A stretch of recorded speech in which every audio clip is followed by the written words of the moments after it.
Hello, આજે આપણે મિથ્યા જ્ઞાનના પોટલા ઊંચકી ફરતા કહેવાતા જ્ઞાનીઓ વિશે વાત કરીએ. જગતમાં સૌ કોઈ પોતાને જ્ઞાની અને બુદ્ધિશાળી સમજે છે. કોઈ એવી ફરિયાદ કરતું નથી કે હે ભગવાન, તે મને બુદ્ધિ કેમ ન આપી. જ્ઞાનીઓમાં કેટલાક પોતાને શેર બજારના માસ્ટર સમજે છે.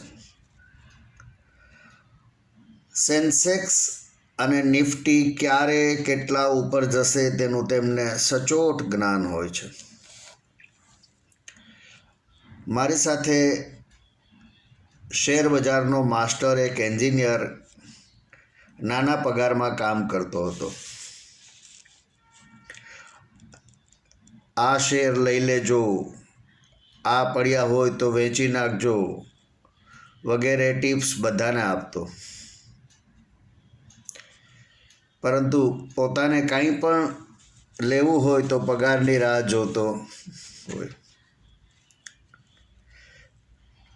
કેટલાક પાસે ધર્મના જ્ઞાનનો ભંડાર હોય છે. ગણેશજીનો એક દાંત કોણે તોડ્યો? દુર્યોધનની પત્નીનું નામ શું હતું? કૌરવોના બનેવી કોણ હતા? રાવણના પિતા કોણ હતા? વેદવ્યાસ કેના પુત્ર હતા? કયા ઋષિની પત્ની કોણ હતી? તેની બધી જ જાણકારી તેમને હોય, પરંતુ તેમને પોતાના પાન અને આધાર નંબર્સ લિંક કેવી રીતે કરવા એ આવડતું ન હોય. યુપીઆઈથી કેશ ફ્રી પેમેન્ટ કેવી રીતે કરવું, મોબાઈલનું રિચાર્જ કઈ રીતે કરવું, ઇલેક્ટ્રિસિટી બિલનું પેમેન્ટ કઈ રીતે કરવું, આવી અનેક રોજિંદુ બાબતોમાં એમને ખબર ન પડે અને હંમેશા બીજા પર એમણે આધારિત રહેવું પડે. અરે ભાઈ, રાવણના પિતા અથવા દુર્યોધનની પત્નીના નામની ચિંતા આપણે શા માટે કરવી? બીએલઓ સાહેબ પર છોડી દો અને તમે રોજિંદા કામ શીખી સ્વાવલંબી બનો. કેટલાક તો રાજકીય જ્ઞાનના કીડા હોય. ભૂતપૂર્વ રાષ્ટ્રપતિ ફખરુદ્દીન અલી અહમદનું અવસાન કઈ સાલમાં થયું? તાસ્કેન્ટ કરાર વખતે શું ઘટના બનેલી? નહેરુજી કેટલા વર્ષ વડાપ્રધાન રહ્યા? વગેરે જ્ઞાનની વાતો કરી રાખતા હોય. કેટલાક ક્રિકેટનો આખો ઇતિહાસ જાણતા હોય.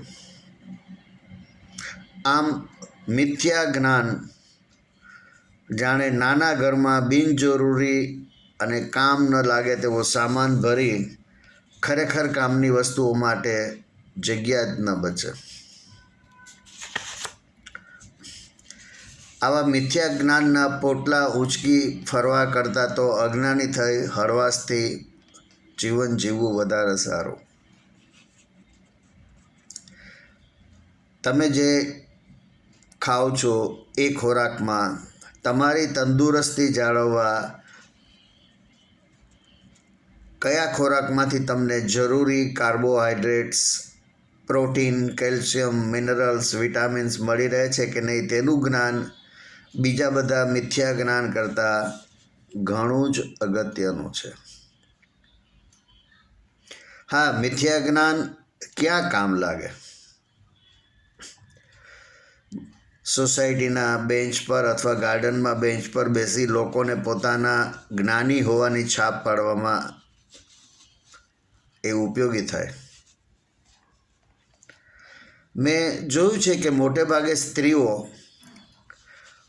પતિએ કરેલા આર્થિક વહીવટ જેવા કે મેડિક્લેમ અકસ્માતની વીમા પોલિસી, અન્ય વીમા પોલિસીઓ, મોબાઈલ બેન્કિંગ અથવા નેટ બેન્કિંગના પાસવર્ડ્સ, દરેક રોકાણની માહિતી, મકાનના દસ્તાવેજ વગેરે બધી જ બાબતોથી સંપૂર્ણ અજાણ હોય છે.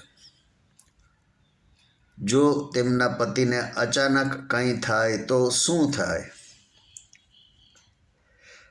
અકસ્માતમાં મૃત્યુ થાય પણ અકસ્માતના વીમાની જાણકારી જ ન હોય તો શું થાય? પ્રધાનમંત્રી સુરક્ષા યોજનામાં લગભગ ₹450 ખાતામાંથી ડેબિટ થતા હોય તો તેમાં ₹4,00,000નો વીમો મળે છે, પરંતુ તેમાં પોલિસી ન હોય, ખાતામાં એન્ટ્રી એ જ એનો પ્રૂફ, પણ આ બાબતની જાણ જ ન હોય તો કઈ રીતે ₹4,00,000 ક્લેમ કરી શકાય? ઘણી વખત મેડિક્લેમની પોલિસીમાં પણ પર્સનલ એક્સિડન્ટનું કવર સામેલ હોય છે, પણ જો તે જાણતા જ ન હોય તો ક્લેમ ક્યાંથી થાય? નવાઈની વાત તો એ છે કે મિથ્યા જ્ઞાનના ડ્રમ ખાલી કરવાને બદલે રોજ તેમાં નવો માલ ભરી રાખીએ છીએ આપણે.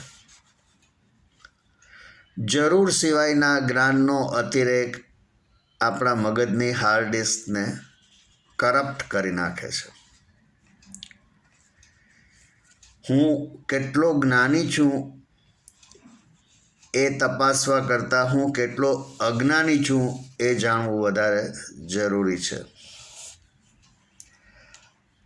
આપને મારી આ વાત ગમી હોય તો મારા વિડીયોને લાઈક કરજો, મારી ચેનલને સબસ્ક્રાઈબ કરજો. આભાર. આવજો.